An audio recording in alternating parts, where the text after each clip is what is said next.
Hello everyone, welcome to my YouTube channel. आज की class में हम पढ़ने वाले हैं कंप्यूटर साइंस की एनसीईआरटी के टॉपिक्स।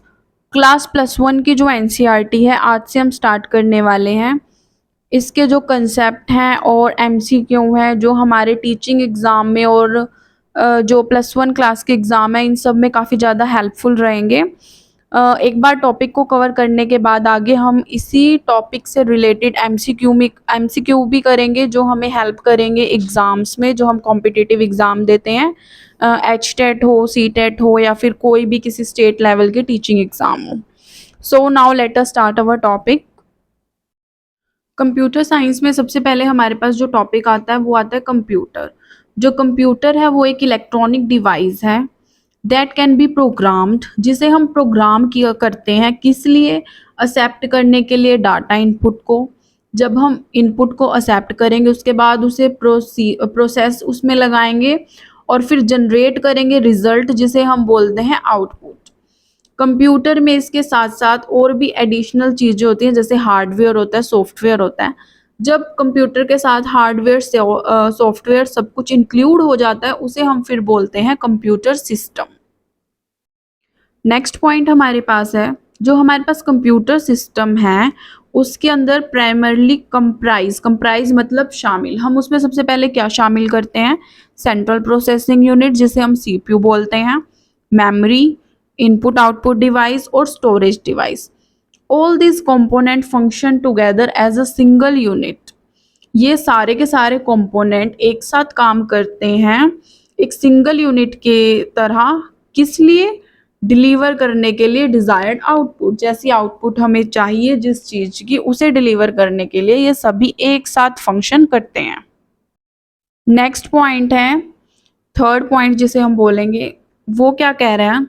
जो कंप्यूटर सिस्टम है वो comes in the various forms and sizes. Computer system अलग अलग फॉर्म में और साइज में हमारे पास आते हैं। ये वैरी कर सकते हैं हाई एंड सर्वर से लेके पर्सनल डेस्कटॉप तक। इसमें लैपटॉप, टैबलेट, कंप्यूटर और स्मार्टफोन्स भी जो है हमारे पास आ सकते हैं। अब जो हम smartphone, mobile phone daily basis पर यूज़ कर रहे हैं वो भी किसका पार्ट है? कहीं ना कहीं कंप्यूटर सिस्टम का पार्ट है। मोबाइल फ़ोन में जैसे हम सब कुछ कर रहे हैं, मूवीज़ देख रहे हैं, सॉन्ग सुन रहे हैं, अपने डॉक्यूमेंट सेव कर रहे हैं और भी काम कर रहे हैं। ये कैसे वर्क कर रहा है? एज अ कंप्यूटर ही जो ये हमें काम करके दे रहा है। नेक्स्ट हमारे पास आता है block diagram of the computer system.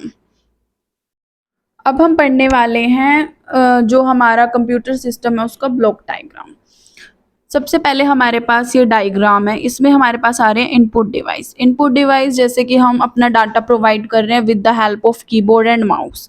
जब हम अपना डाटा प्रोवाइड करेंगे, इनपुट प्रोवाइड करेंगे कीबोर्ड माउस की हेल्प से, फिर वो हमारे पास कहाँ जाएगा?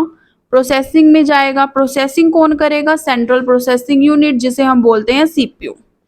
तो सीपीयू में हमारे पास आगे और भी कंपोनेंट्स हैं, यूनिट्स हैं। तो सीपीयू में हमारे पास सबसे पहली यूनिट आती है arithmetic logic unit. Arithmetic logic unit क्या करती है? अब हमारे पास कंप्यूटर सिस्टम है, सीपीयू है, ये सब क्या करते हैं? बहुत ही बड़ी कैलकुलेशन कर सकते हैं, किसी भी टाइप की कैलकुलेशन कर सकते हैं। तो जो कैलकुलेशन का काम है वो अर्थमेटिक यूनिट करेगी। एडिशन, सब्ट्रैक्शन, डिवीजन, मल्टीप्लिकेशन और भी अलग अलग टाइप की कैलकुलेशन। इसी में हमारे पास है लॉजिक यूनिट। लॉजिक यूनिट जैसे जो हमें लॉजिकल चीज़ें चाहिए, लॉजिकल रिजल्ट निकालने, ट्रू फॉल्स के, ग्रेटर देन के, लेस देन के, इक्वल टू के, वो सब कौन करेगा? लॉजिकल यूनिट काम करेगा। तो ALU arithmetic logical unit mathematics का और लॉजिक्स का जो काम करेगा वो कौन सी यूनिट काम करेगी? एएलयू यूनिट काम करेगी। ये एग्जाम में कई बार शॉर्ट फॉर्म में दिया होता है, इसका मीनिंग पूछ लेते हैं। एएलयू की फुल फॉर्म क्या है, सीयू की फुल फॉर्म क्या है।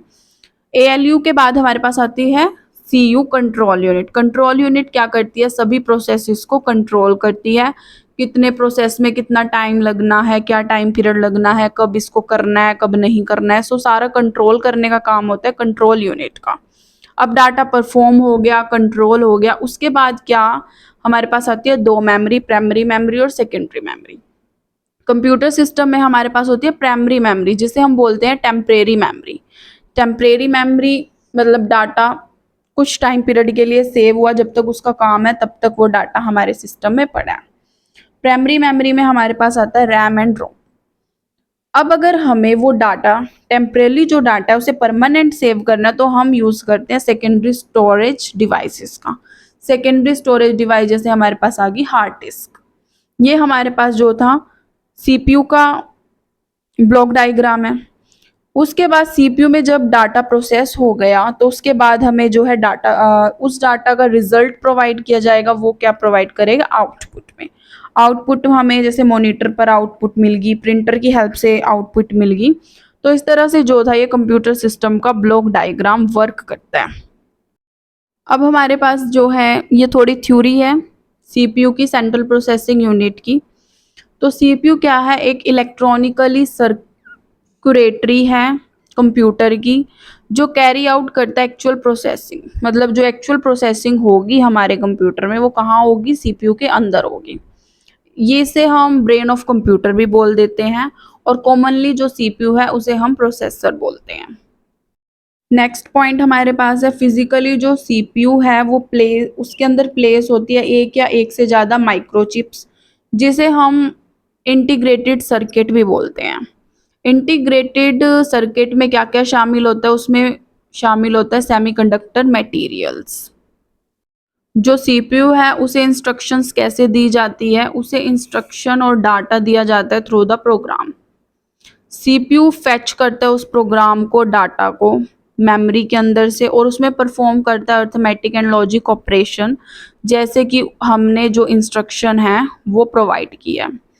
फिर जो वो प्रोसेसिंग करता है उसे स्टोर करता है और हमें रिजल्ट देता है back to the memory. Processing के दौरान जो सीपीयू है वो स्टोर करता है डाटा को और इंस्ट्रक्शंस को अपनी लोकल मेमोरी में, जिसे हम रजिस्टर्स भी बोलते हैं।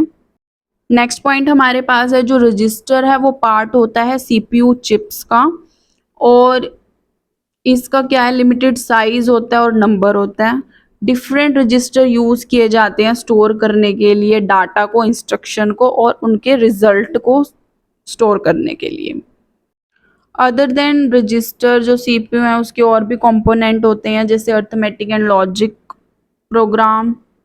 कंट्रोल यूनिट क्या करती है? कंट्रोल करती है सीक्वेंस ऑफ इंस्ट्रक्शन की कौन सा पहले प्रोग्राम एग्जीक्यूट होना है, इंस्ट्रक्शन एग्जीक्यूट होनी है कौन सी बाद में।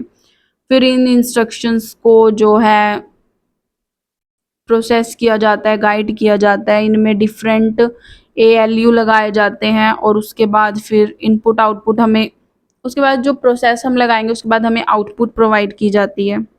ये जो हमने अभी डायग्राम में समझा वही सब कुछ है थ्योरी के अंदर। और इसमें एक पॉइंट बताया गया जो सीपीयू है उसे हम माइक्रो प्रोसेसर भी बोलते हैं। अब हमारे पास नेक्स्ट टॉपिक आता है इसी के अंदर, इनपुट डिवाइसेस। इनपुट डिवाइसेस क्या होते हैं? डिवाइसेस जिनके हेल्प से कंट्रोल सिग्नल्स सेंड किए जाते हैं कंप्यूटर में, उसे हम बोलते हैं इनपुट डिवाइसेस। जो डिवाइस कन्वर्ट करे इनपुट डाटा को इनटू द डिजिटल फॉर्म, जो एक्सेप्ट किया जा सके कंप्यूटर सिस्टम के थ्रू, वो इनपुट डिवाइस हो गए। जैसे हमने कीबोर्ड पे टाइप किया, हमें ह्यूमन लैंग्वेज समझ आती है, लेकिन कीबोर्ड जो है वो डिजिटल फॉर्म में कंप्यूटर को डाटा प्रोवाइड कर रहा है, तो ये क्या हो गया? इनपुट डिवाइस हो गया, जो कन्वर्ट करके देता है इनपुट डाटा को डिजिटल फॉर्म में। कुछ एग्जाम्पल्स हैं इनपुट डिवाइसेस के, जैसे keyboard, mouse, scanner, touch screen. जो हमारे पास ये मेन पॉइंट है ये भी पढ़ो। ब्रेले कीबोर्ड भी अवेलेबल है, जो हेल्प करता है विजुअली इम्पेयरमेंट में एंटरिंग करने में डाटा को इनटू द कंप्यूटर। मतलब जिन लोगों को दिखाई नहीं देता उनको अगर डाटा एंटर करना है कंप्यूटर में तो उसके लिए स्पेशल कीबोर्ड बनाया गया है, जिसे हम बोलते हैं ब्रेले कीबोर्ड। ये जो है आपको अच्छे से याद करना चाहिए, क्योंकि किसी भी एग्जाम में इसको पूछा जा सकता है। उसके बाद नेक्स्ट पॉइंट है, हम डाटा को एंटर कर सकते हैं वॉइस की हेल्प से भी। फॉर एग्जाम्पल जैसे हमारे पास गूगल वॉइस सर्च है, जिसे आज के टाइम में हर कोई यूज़ करता है। तो ये कुछ पॉइंट्स थे इनपुट डिवाइसेस के, आगे भी और भी पॉइंट हैं। जो डाटा एंटर होता है इनपुट डिवाइस की हेल्प से वो टेम्परेली स्टोर्ड होता है इन द मेन मेमोरी, जिसे हम बोलते हैं RAM of the computer system. Permanent storage के लिए हमें और यूज करने पड़ते हैं। The data as well as instruction are permanently stored in additional storage location. जो अलग से हम स्टोरेज यूज कर रहे हैं उसमें हम परमानेंट डाटा को स्टोर कर सकते हैं, जिसे हम बोलते हैं सेकेंडरी मेमोरी। तो यहाँ से क्या क्लियर हुआ, प्राइमरी मेमोरी में टेम्परेरी डाटा स्टोर होगा और सेकेंडरी मेमोरी में परमानेंट डाटा स्टोर होगा। नेक्स्ट हमारे पास टॉपिक आता है आउटपुट डिवाइस। आउटपुट डिवाइस में हमारे पास क्या आता है, वो डिवाइस जो डाटा को रिसीव करता है कंप्यूटर सिस्टम से डिस्प्ले करने के लिए, उसे हम आउटपुट डिवाइस बोलते हैं। ये क्या कन्वर्ट करता है, ये डिजिटल इंफॉर्मेशन को ह्यूमन अंडरस्टैंडेबल फॉर्म में कन्वर्ट करता है। आउटपुट डिवाइस के एग्जांपल हमारे पास है monitor, projector, headphones, speaker, printer. एक हमारे पास ब्रेले डिस्प्ले मॉनिटर आता है जो यूजफुल होता है विजुअली चैलेंज्ड पर्सन के लिए, जिन्हें दिखाई नहीं देता, उनके लिए ब्रेले डिस्प्ले मॉनिटर यूज करते हैं। ये पॉइंट आप अच्छे से याद रखना। अंडरस्टैंड करने के लिए टेक्सचुअल आउटपुट को जनरेट की जाती है जो कंप्यूटर की हेल्प से, उसके लिए हम ब्रेले डिस्प्ले मॉनिटर यूज करते हैं। नेक्स्ट पॉइंट हमारे पास आता है जो प्रिंटर है वो मोस्ट कॉमनली यूज डिवाइस है आउटपुट को लेने के लिए इन द फिजिकल और कह सकते हैं हार्ड कॉपी की फॉर्म में। हमारे पास जो प्रिंटर है वो कॉमनली 3 टाइप के हैं, इंकजेट, लेजरजेट और डॉट मैट्रिक्स। नेक्स्ट पॉइंट है आज के टाइम में जो है हमारे पास न्यू टाइप का प्रिंटर चल गया जिसे हम 3D प्रिंटर बोलते हैं। ये यूज किया जाता है कि जो हम फिजिकल हार्ड कॉपी ले रहे हैं वो भी डिजिटल 3D डिजाइन में हार्ड कॉपी हो, तो इसलिए इस प्रिंटर को यूज किया जाता है। These printer are being used in manufacture industry to create prototype of product। Prototype product को क्रिएट करने के लिए ये प्रिंटर यूज किए जा रहे हैं या मैन्युफैक्चर किए जा रहे हैं। Their usage also being explored. इस प्रिंटर का यूजेज एक्सप्लोर किया जा रहा है मेडिकल फील्ड में, डेवलप करने के लिए बॉडी के ऑर्गन्स को। तो ये था आज का हमारा topic. Thank you so much, आपने इतना पढ़ा। आगे इस टाइप की और भी वीडियो पढ़ने के देखने के लिए या फिर कंप्यूटर से रिलेटेड कोई भी कंसेप्ट्स पढ़ने के लिए आप जो है मेरा ये चैनल सब्सक्राइब कीजिए, प्लीज़ लाइक कीजिए वीडियो को एंड कमेंट कीजिए आपको ये कैसी लगी। अब आगे आपको कंप्यूटर का टीचिंग एग्ज़ाम हो, कोई क्लास एग्ज़ाम हो, कोई भी किसी तरह के एग्ज़ाम हो, उनके ये कंसेप्ट क्लियर किए जाएंगे। उसके बाद इसी के MCQ आपको नेक्स्ट वीडियो में देखने को मिलेंगे। इस टाइप से अभी ये प्लेलिस्ट स्टार्ट की गई है क्लास 11 की, जिसमें हम क्लास 11 के सारे टॉपिक कवर करेंगे प्लस उसके MCQ प्रोवाइड करेंगे जो आपके लिए हेल्पफुल है HTET में, CTET में, स्टेट एग्ज़ाम्स के जो टेट एग्ज़ाम होते हैं उनमें, प्लस गवर्नमेंट एग्ज़ाम्स में भी जो है ये काफ़ी हेल्पफुल रहेगी। Okay, please like the video, subscribe the channel. Thank you so much.